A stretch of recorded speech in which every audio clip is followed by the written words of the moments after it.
Thanks, Mark. Thank you, everybody. So I just thought for entertainment, I put that slide up because that's what my marketing department would like me to have up, because I have one now. This is what it looked like before I had a marketing department. This is the title slide from my 2014 Texas Bitcoin slide presentation. So here was the first slide in 2014. That's what we wanted to get up in the morning and do. And then we filled you with all sorts of debris about trusted computing and all this kind of stuff and too many pictures and diagrams. So we're going to review those, but now with a modern look and feel, because it's pretty much a similar story, except we've had a little execution along the way, which is quite good. So why do we want to merge these pieces together? One of the great challenges in blockchain is that what blockchain is a decentralized system, especially if you believe in the concepts of a public chain. And actually it was here last year, we were sitting around having a few drinks after the end of the second day, and we were discussing how blockchain is censorship proof, which is a great idea. Because that way, like, anyone in the world can connect to any node, because I can, get one good node running behind the Chinese firewall, the whole network works. It's fantastic. So the challenge, of course, is that all of cybersecurity, all of network security is censorship. That's what we do. We put up a firewall and we block traffic when it's bad traffic, shouldn't get through. Oh, so blockchains are censorship proof. Network security censorship, so blockchains are network security proof. That's more interesting. So how are we going to solve the problem of cybersecurity if the fundamental trillion-dollar investment we've made in cybersecurity, which just barely hangs on in the cloud computing world, isn't going to apply at all to blockchain? Now, the first solution was IBM's solution, which is run the blockchain inside a fence. Right? That solves the problem. You just build an IBM fence around the whole blockchain, otherwise known as network security, and then we can do it just the way we've been doing it for 40 years. And so those same Windows log files that you've been scanning and keeping track of are what secure the private chain infrastructure, because everybody knows that your Windows log files are how we secure blockchain, right? How we know whether the key you use is the key that was intended. So the challenge is not just blockchain has this problem, everything has this problem. Like, we don't have just blockchain keys. We have keys for rewards programs, keys for identity, keys for chat, like all this messaging stuff and telecommunications, keys for media. Once you make all your money in blockchain, you're going to have to buy a Lamborghini. Well, that's the wrong brand. My dad owned the Aston Martin car company for a while, so we have to continue to propagate the brand in my family. So, where are you going to put your electric Aston Martin keys? Like the other day, somebody lost their Tesla keys because a mobile app managed to recover the Tesla keys on a rented mobile. It is kind of silly stealing a Tesla because it has only like 10,000 sensors that are currently locating everywhere you go. It's like one giant beacon, right? Yeah. So, your hotel keys are interesting, right? The concept that you might, in the lobby, somehow inadvertently over Wi-Fi have your hotel key stolen out of your phone feels really nervous, right? That's kind of an interesting concept as we go forward. And we're just going to put keys in everything. So security needs to be built in. Why? Because if I ask you what your favorite form of multi-factor authentication is, we all have one. So what's the one we use 100 times a day? What's the one we taught mom how to use? What's the one we taught the kids how to use? There's only one. And what's interesting is to kind of sample, is to think about what is that one. It's the send button on your phone. It's built in. It's invisible. And it really works, because in 1994, we had a fraud curve. There was 80 million cloned phones in 1994. Then they added SIM chips to the phone. Basically, cloning, for all intents and purposes, went to zero. Yeah, it still can be done, yes. We can get into a technical argument of whether you can clone a SIM and all that kind of stuff. You probably can. But for us as consumers, it just doesn't happen anymore. It just works. And so we want blockchain and crypto that just works. Another great example I'm starting to use, Michael Turpin's a good friend. I was just at his conference out at Coin Agenda, and he likes to use the analogy of it's just like we're in blockchain and the internet, and it's like 1994 and the internet, we're just discovering the browser, and the future is all ahead of us. And I think that's very true. But I'm not sure I agree with the internet analogy anymore. I actually think we're closer to multimedia. Like, multimedia was complicated for all of us who are old enough to remember plugging sound cards into our PCs. Like, you plug the sound card in, then you load the video game asks you, what sound card do you have plugged in? Like, then you have to pick the driver in the game. If the game didn't support the sound card you had, the music didn't play. It was fantastic. That's kind of like crypto today. Like if you get all the parts assembled just right and you breathe well while using your Parity wallet, you can actually do a transaction. But if you breathe wrong, man, the thing can like send your money everywhere. So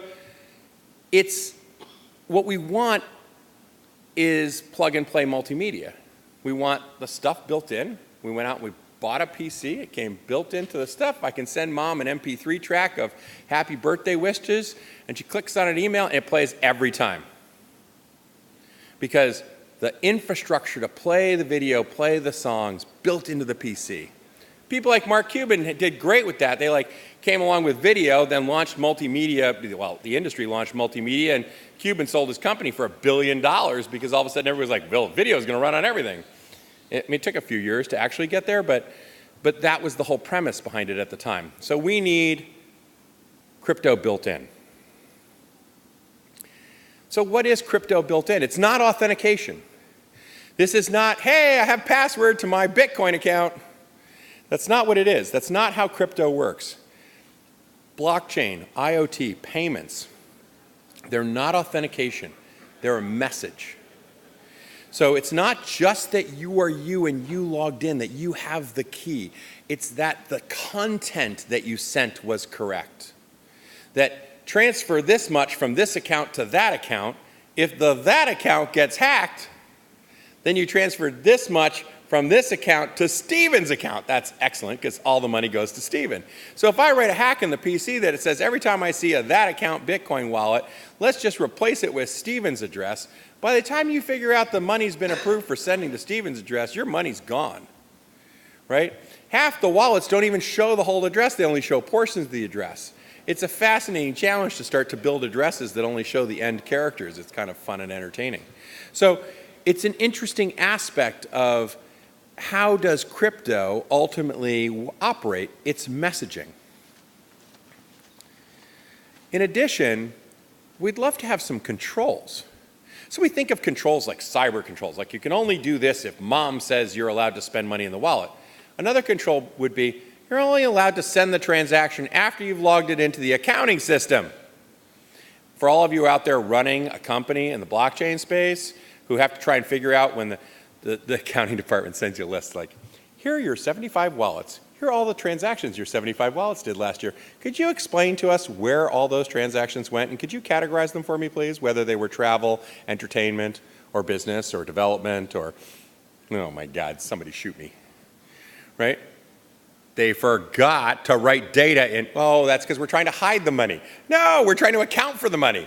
We got to add some accounting into this money thing because it's not going to go well. It's super expensive inside corporate to try and account for, at least at the Deloitte level, for your vast collection of global multinational subsidiaries in your little startup company to figure out who's spending which Bitcoin blockchain transactions where, especially in development, who's just willing to move tokens around that they perceive have no value, except they now do. So we also have to make sure we don't lose them. The vast majority of blockchain and Bitcoin value has been lost, not stolen. It's like, we had a great idea. Here's what we're going to do to protect our key. I store my key in a mnemonic I remember in my head that I've only told to the dog. And if you combine that with by the time the guy's done explaining to you the 17 napkin scheme on how he's protected his Bitcoin, the problem is he forgets. Or heaven forbid, there have been a few people who've died or been killed or, et cetera in this process, and all their money is gone because nobody downstream of them knows how to recover the money. And it's a shame. It's unfortunate the guy died in a car accident, but it's even more unfortunate that, all the value he'd accumulated is not there to benefit his family or, et cetera. So it's a really interesting challenge to think about how we're going to protect all the keys going forward. And how that when we do protect the keys, if we trust a third party, how do we verify the third party is really telling us what they expect us? How do you know that Rivets is really working? So what we need is a vault. We need a vault on our phone. And so what we're doing is we're leveraging inside the chipset on your phone today, in every phone, is an isolated execution environment referred to as a trusted execution environment. It's part of the core ARM processor architecture, and it's designed to protect secrets. There are a set of standards around it, driven now by a variety of partners, primarily one of them in Global Platform, a global industry standards body around security that provides a programmable container within the device in which we can store and process secrets. These are common criteria certified containers, so they've been vetted by third parties and third-party people who know what they're talking about in security and say, yep, this does what they say it's supposed to do. Are they perfect? No. There are lots of different opinions and theories on how we certify things through open source and certification bodies. This comes through the certification body path because it's where it originates from, because it comes from the hardware side up. And so this is the chip hardware trusted execution OS, which wraps, in essence, rules, in our case, an application we write, and then keys. And ultimately, we can protect and process those keys within a device. One of the things we've done recently is we've signed a deal with Telefonica. And the reason the Telefonica relationship is important is we're for the first time demonstrating and showing what a dual root of trust infrastructure looks like. So 8 weeks ago at Mobile World Congress in LA, we demonstrated with Telefonica dual roots of trust. This is where half of your private key is held within the trust infrastructure of the hardware of the device you own, and half of your private key is held within the trust infrastructure of the SIM chip, an infrastructure put there by the carrier. And so now what we have are two completely independent supply chains that don't collude with each other, who are providing the protection for your private key. So the only person who knows where the private key is and can recover it is the owner. This is not Apple protecting your private key. This is Apple and AT&T protecting your private key together. In our case, it's Samsung and Telefonica or HTC or Huawei or a number of other manufacturers who support the platforms that we write on. But it also means that, for example, the carrier doesn't control your key. They're just there to help you. So if you lose your phone at 2 o'clock in the morning in the back of an Uber, you can call up your carrier and say, like, oh my God, I lost my phone, shut my phone off. And they'll shut your phone off. And then at 3 o'clock in the morning when the Uber drops your phone back off at your house, you can call your carrier back up and turn your phone back on and continue to reuse your keys. But in the middle, when you've turned off your SIM, you've turned off access to all the keys that were in that handset. And you have the full support of the global carrier to do that. Now, people worry about Michael Turpin's case where, oh my God, somebody socially engineered access to my SIM and moved my SIM account from one device to another. They actually move it from one SIM to another. They're not physically taking your SIM out of your phone and plugging it into another phone. They're moving your account to a different SIM. This is actually binding the keys inside the SIM. So stealing the account on your phone, moving the phone number, doesn't move your keys. Even if I captured your phone, you turn it off with a SIM, and then I try to recover it, I can't do that within the SIM architecture that's there. So we think we provide a very simple and elegant mechanism for anti-theft in this process, but it also means I could, with my other devices, potentially turn off my device, my core device itself, by reaching out to the core hardware of a Samsung and saying, with my PC, hey, will you tell my Samsung phone that I'm no longer in control of it and to please turn off my keys? And that's also possible. So we think the model needs to be that your collection of devices, not your single superphone, is your identity. Your phone, your tablet, your PC, your wife's phone, your kids' phones. In time, your Tesla, your television, your laundry machine could be custodial wallets. Actually, your Tesla is kind of an interesting idea as a custodial wallet because it's got really great security inside. It's got its own battery, so you can actually count on it when even the power is out. You might have no network control, but your Tesla will fire up and recover your key on a phone. When you look at a device, these devices are not built with just the vault to hold your keys, but with secure display, with biometrics, secure PIN entry, the ability to do high volume encryption and decryption. These are much more capable platforms. These are standard features in every Samsung phone that's shipped for the last 4 years. Trusted display, we demonstrated the first implementations of this in 2014 of a wallet, you're leveraging the trusted display inside a Samsung phone. It was super early on. These technologies have slowly matured and gotten to a point where I think we can commercially launch at scale. And And bringing that kind of capability into the device means that I can have all the functionality that you expect on a Trezor or a Ledger with secure display. What you see is what you sign. How do I collect user consent, biometrics or secure PIN number? Proper protection of the private key, so I assure your key can't be stolen. And then taking those three things that make up a secure transaction and combining them with attestation that I know that those three components are operating correctly. But once I have a trusted device inside with keys held within it, the most valuable thing I can do is add rules. And so rules are, you have a device, you're running attestation and assurance that the keys held in the device are running within a trustworthy container. I can apply logic to those keys. It's kind of almost like running a smart contract inside your phone. I can write business logic around the keys and say, only use this key if I'm still an employee. So my device can reach out to the HR system through a cloud service and say, is Steven still an employee this morning? So before I give him the truck keys and let him drive off with the truck, why don't I check to see whether the keys are still there, at which point, yep, he's still an employee, I'll give him the keys, he can drive off. Let me make sure his commercial driver's license medical certificate's still active and he's gone and had his blood test so he can still drive a truck, fine. All those things become possible. Here's a cash management key for a Bitcoin account at Goldman Sachs. You can only use it if you're located in this room, if you're badged into the building, if you're still an employee at Goldman Sachs, if the machine has been tested and verified to be in this condition. So now I can put those custodial rules into the logic associated with the key, and what we're effectively doing is moving the enforcement of rules and policy for cybersecurity from the network as a policy enforcement point. You can't access unless you do all these things, to the key. And what that enables is a decentralized cybersecurity approach. When you think of blockchain, and I need to, the next slide kind of shows this picture. We keep talking about decentralization. And decentralization is a really important concept. But who's at the center? Because this fundamentally is a shifting of the centralization of control. So, when everybody in Bitcoin gets up in the morning, every miner, every node, who do they salute as their leader? Because they salute one common leader every morning. Who? The owner of the private key.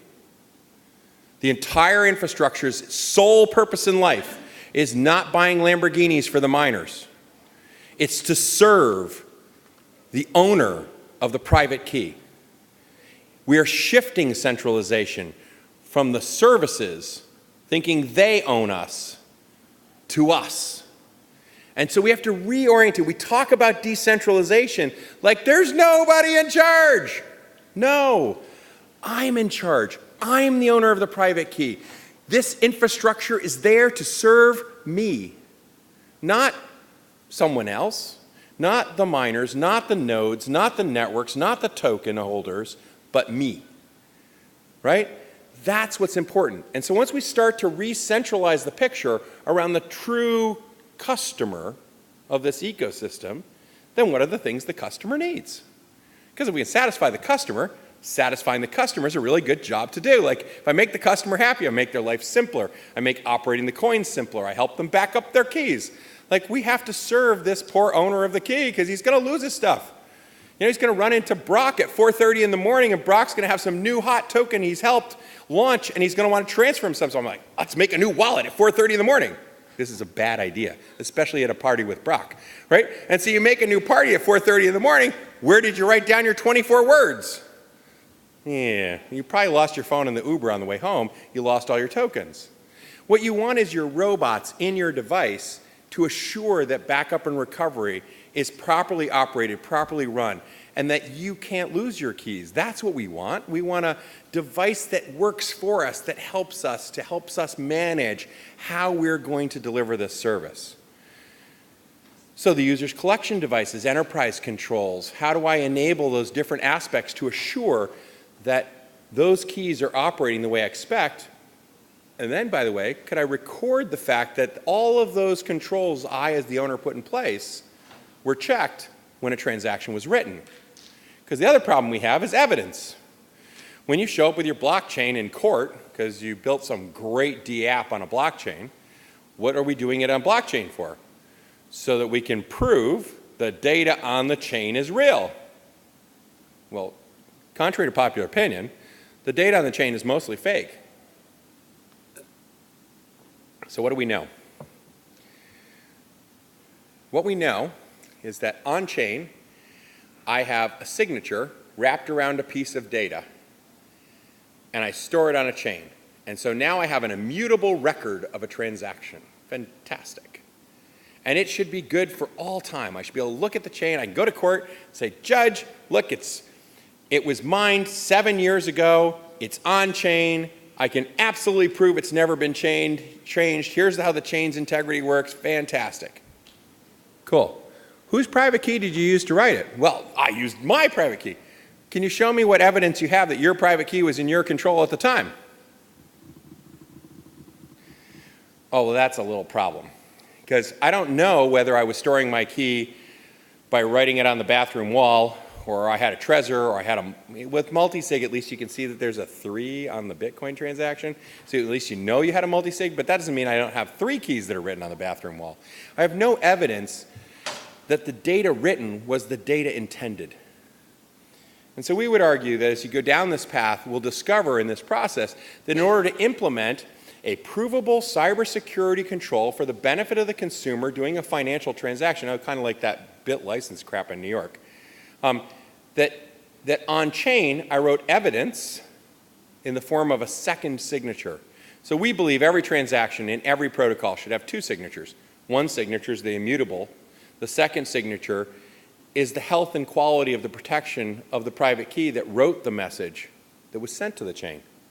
Because it's with that second signature that I can now prove, in partnership with the owner, that this set of controls was in place when this transaction was done.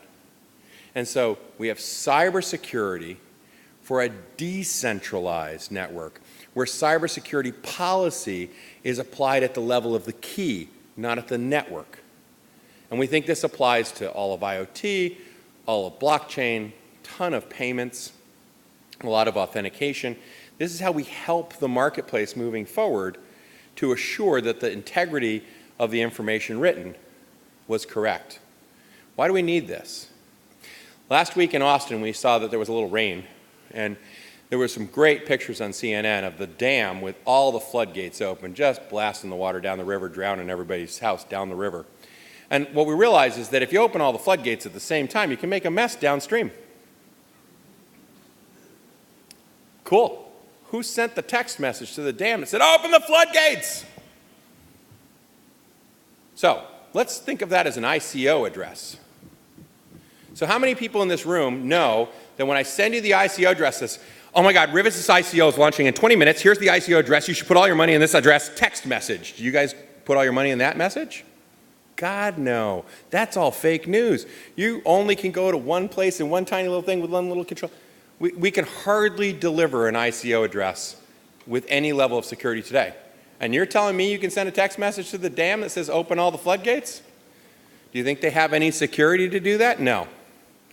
Just the governor makes a phone call. Well, probably not the governor, but it's interesting to think about as we move forward in this IoT ecosystem. We hook critical life systems to messaging, to command and control. How do I know the messages are real? That's what this is all about, is making the messages real. Blockchain stores messages, but it doesn't make messages real.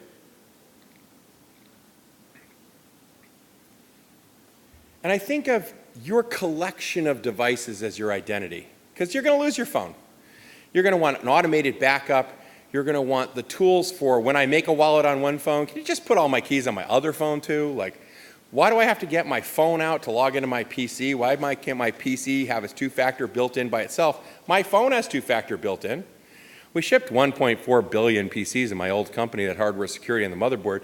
The two-factor is built into your PC. Turn it on. It's all built in. But somehow we think we have to have our phone to unlock our PC. But do you need your PC to unlock your phone? Like, what's that all about? So it's an interesting question as to how do we make those things work. So for backup recovery, I lost my phone, extra security, like you can only spend 10,000 Bitcoin if mom approves. This is good. You'll call your mother way more often than you did in the past. Maybe 10,000 Bitcoin is a little high, right? But that's an interesting context as to how do I have a collection of devices where I can use my other devices in a multi-signature model, but without it necessarily having to be multi-signature. You can do both. And so I like to think of the new enterprise as one where it is decentralized, but your policy, instead of being wrapped around the castle, as is our classic enterprise picture, it's wrapped around the keys. So I tried to represent that in this picture, and I'm not so sure I've captured it well yet. I will say the thing that's interesting to me in both of these pictures is I've come not to like the second picture as a representation of blockchain. We draw this all the time, the sort of classic peer-to-peer network of nodes. And I think I'm missing an image behind it, which is a circle. And the circle is the common ledger. Because it's interesting when you try to explain to people what blockchain really is, and we show them this sort of nodes picture, you lose the essence of the fact that there's just one ledger. Yeah, every node's running its own copy of the ledger. But fundamentally, operationally, in the human's brain, there's just one truth.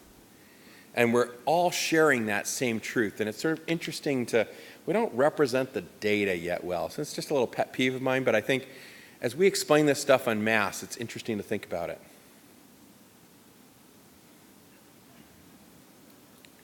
So how should we think about this? We want to enable the global subscriber for this. We want next generation mobile security. We want distributed trust and secure messaging and protections built in. The security to operate crypto and chains comes from devices. So if we want the next billion people on crypto, how do we do that? We have to get it built in. And so we've begun our process of a relationship with the fourth largest carrier in the world. They have 360 million end users. I think it's 362 million end users. What do you want? You want to show up in the store in Chile for Telefonica and have the 20-year-old kid go, oh, you don't want to buy that phone. You want to buy this phone. It's got crypto built in. You're going home with the crypto phone. So now I go home with this crypto phone. It's like fantastic. I show my kids, this phone has crypto in it. They're like, Dad, what's it do? Great question. That's our job in this space, right? We can get the carriers to help us to put these technologies in. What Rivets is building are the tools to make that possible. We can have crypto standard in the handset so that it's easy. It recovers your keys. It helps you to manage them. It keeps them safe. It's not that we don't need also like little external hardware wallets and others, and they play their own purpose. But fundamentally, at the end of the day, you want this thing to go mass market, global, everybody has it. It's built into a mobile phone because mobile phones operate chains. I would argue PCs also operate chains, but nobody actually believes PCs innovate anything anymore. We should have PCs innovate in chains, but if I told you we're building PC wallets, that's what we're doing first, I'd be like, yeah, right, whatever. Call me when you fit it into a phone. So phones are first. Now what we need is the answer to that question of when I get home, what's it do? And I think as we look at this whole ecosystem and all the applications that are out there and all the utility tokens and the services that are built in and how they function, those tokens are really intriguing as to how does a token operate a chain? And how does a token provide the economic model and the new business models for software and service and utility? And they're ultimately built into the devices that we have, because devices operate chains. I also think that the enterprise security model is moving, that we want to have not one key, but a dozen keys in our device. We don't want mobile device management, like anybody who's installed Microsoft Office and then their employees like hook their phone up to Office. It says, Office now has the ability to control your phone and wipe all your files. Like, brilliant. Last thing I want is the ability to wipe my employees' brand new baby pictures for the last 4 months of their kid's life because they used their phone to go click, click, click, click, click, click, click, click, click. One of my employees has been living in my house recently, has a new wife and a new baby, and they're moving in with my daughter. It's all complicated, but we've been having a grand old time with a brand new 3-month-old baby running around the house. Fantastic.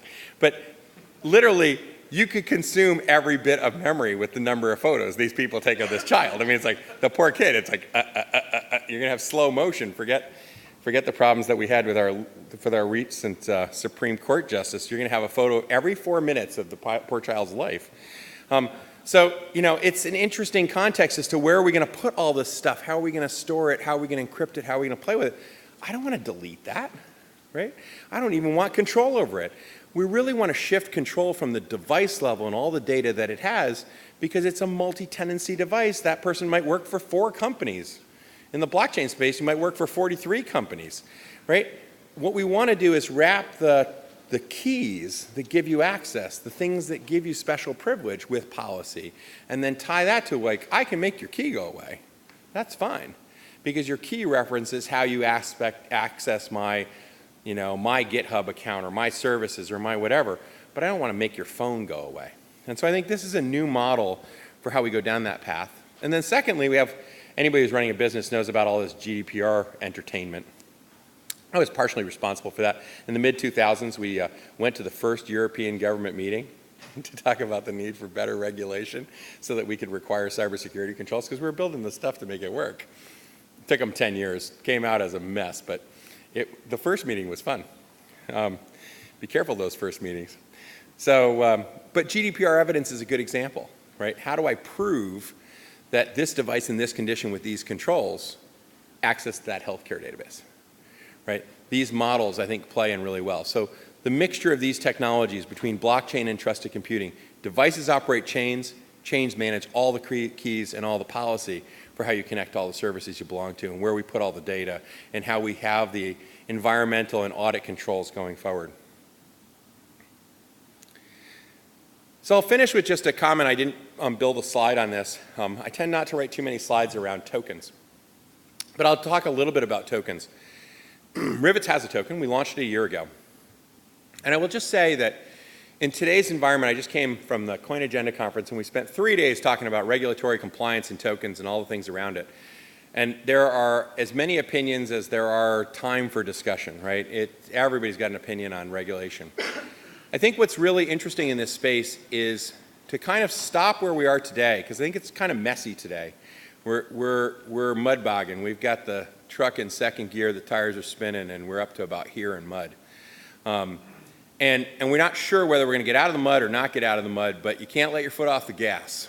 When you let your foot off the gas, you're stuck in the mud. And so we're going down a path where I think you have to look at the end result and say, okay, if these projects ship utility and utility starts to work, how's it going to work? Like, how's mom going to buy $2 worth of rivets and put them on a device in order to buy some cybersecurity services?